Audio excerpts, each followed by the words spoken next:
ആമേൻ, ആമേൻ.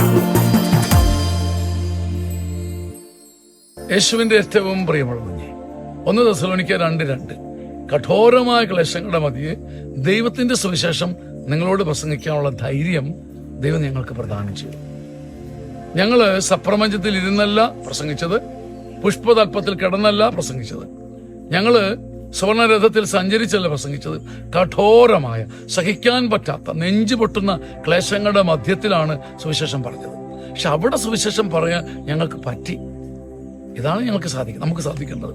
നമുക്ക് വലിയ സന്തോഷങ്ങളുടെ നടുവിൽ ദൈവമാണ് നൽകിയതെന്നും സാക്ഷ്യപ്പെടുത്താൻ പറ്റും. പക്ഷെ കഠോരമായ, നെഞ്ചു പിളർക്കുന്ന, ചങ്ക് പൊടിക്കുന്ന, ജീവിതം മുഴുവൻ വഴിയാധാരമാകുന്ന സങ്കടങ്ങളുടെ നടുവിൽ, കഠോരമായ വേദനകളുടെ നടുവിലും പതറാതെ സുവിശേഷം പറയാനുള്ള ഒരു കരുത്ത് പൗലോസ്ലീഹായ്ക്ക് ലഭിച്ച പോലെ നമുക്ക് കിട്ടിയാൽ ഒരു ദുരിതത്തിന്റെ മുമ്പിലും നാം തലകുനിക്കേണ്ടി വരില്ല.